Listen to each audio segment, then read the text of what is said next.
Hai, aku Gurita. Di sini aku akan menjelaskan tentang apa itu uji Paired Sample T-Test dari aplikasi SPSS.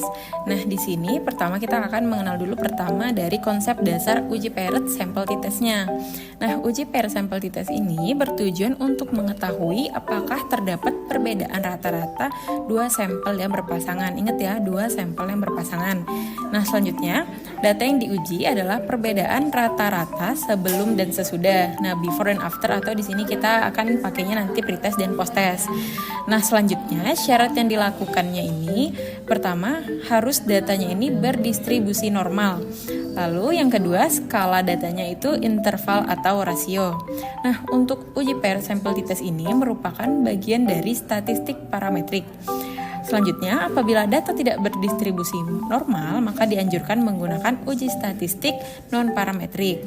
Nah, di sini Gurita akan memberikan sebuah contoh kasus untuk uji Paired Sample T-Test. Di sini, seorang guru akan melakukan evaluasi terhadap sebuah metode belajar diskusi dengan tujuan untuk membuktikan yang pertama, apakah metode belajar diskusi ini terbukti meningkatkan nilai-nilai siswa. Yang kedua, apakah ada hubungan yang signifikan antara kedua data atau variabel. Nah, variabel ini sebelum dan sesudah dilakukan metode belajar diskusi tersebut.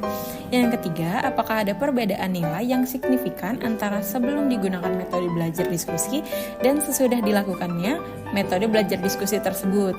Nah, untuk membuktikan hal tersebut, kita akan ambil sebanyak 15 siswa yang akan dijadikan sampel dalam penelitian ini.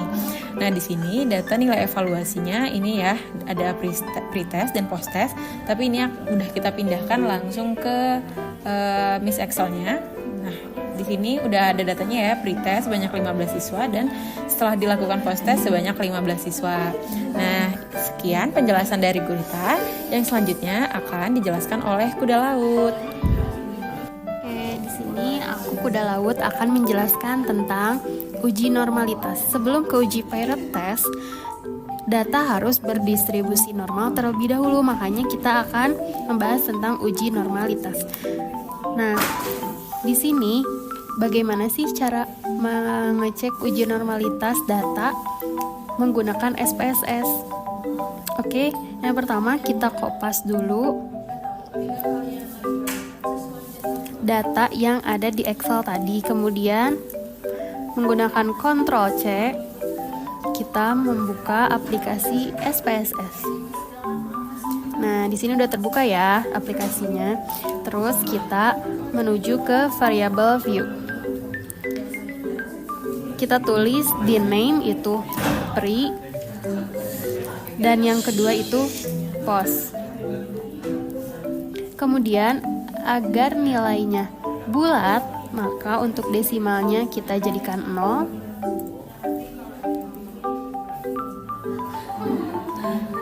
Dan jadikan 0 lagi. Kemudian kita kembalikan ke data view. Nah, baru kita bisa Ctrl V data yang tadi. Muncullah data yang ada di Excel, kemudian kita pindahkan ke SPSS. Terus gimana sih caranya kita bisa tahu data ini normalitas, berdistribusi normal atau enggak? Caranya kita tekan datanya, kemudian analyze. Di sini ada descriptive statistic dan kita pilih explore.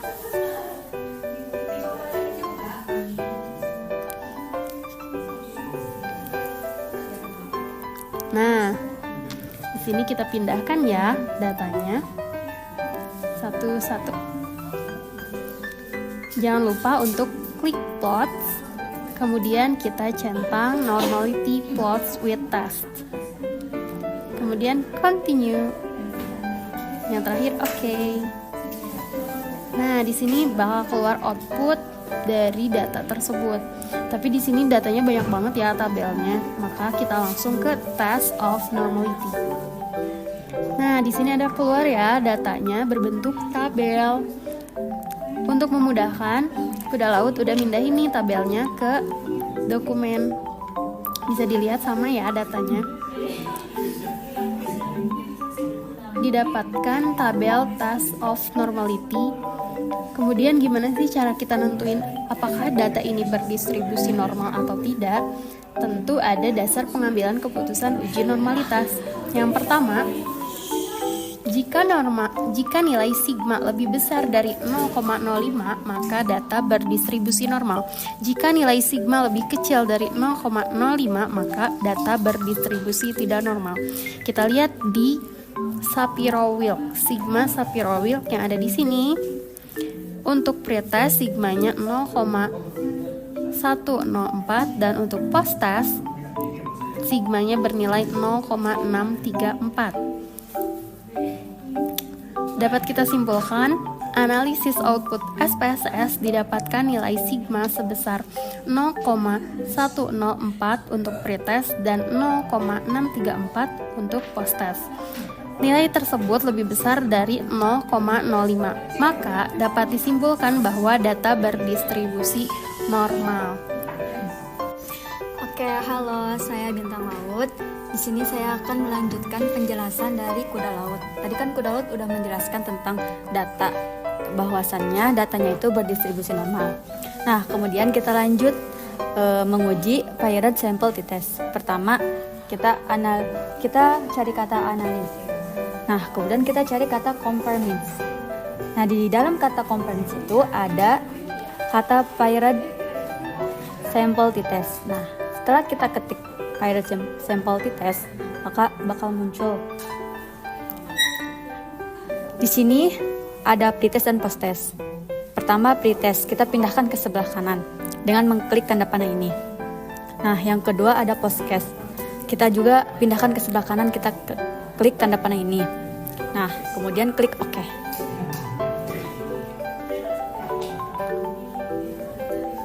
Nah, ini hasilnya muncul di sini di SPSS. Ada tabel pertama, tabel kedua, dan tabel ketiga. Di sini saya akan menjelaskan tabel pertama.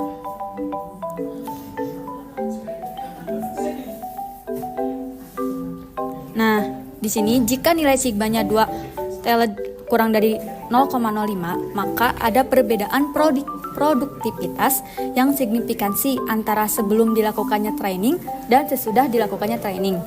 Nah, yang kedua, jika nilai sigma 2 lebih dari 0,05, maka tidak ada perbedaan produktivitas yang signifikan antara sebelum dilakukannya training dan sesudah dilakukannya training.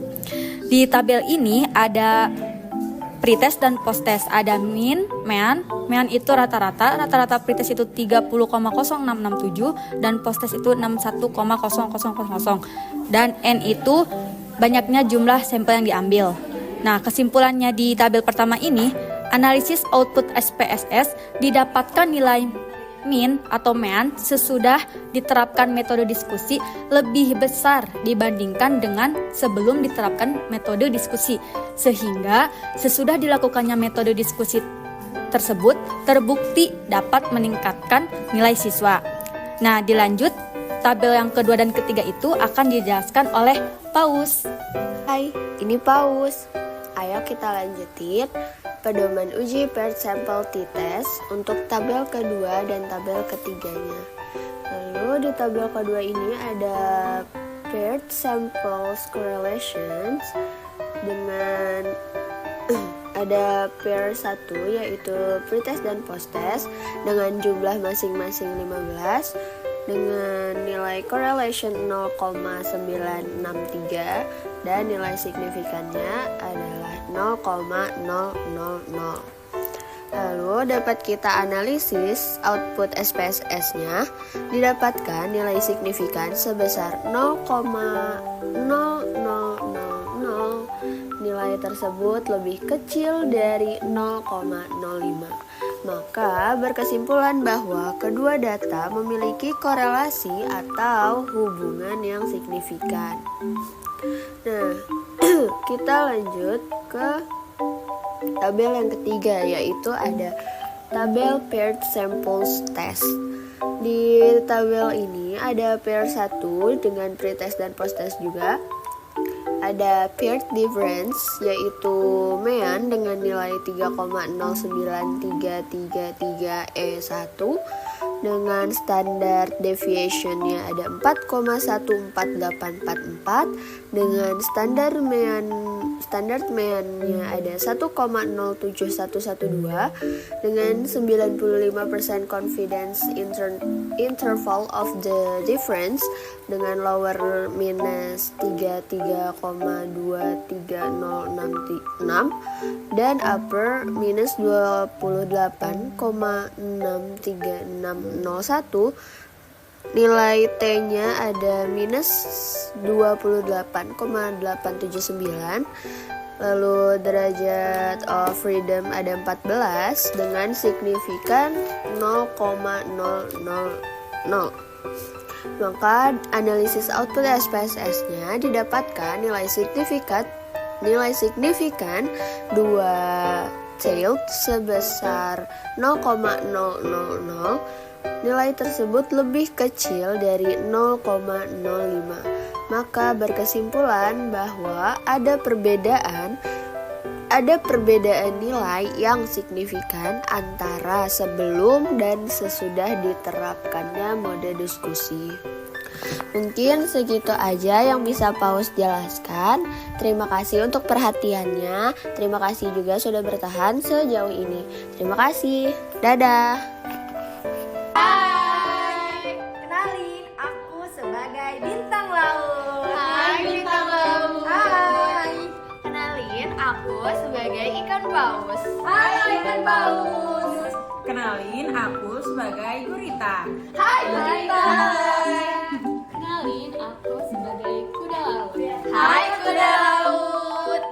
Gimana nih video yang udah tadi kita jelasin? Udah ngerti atau belum?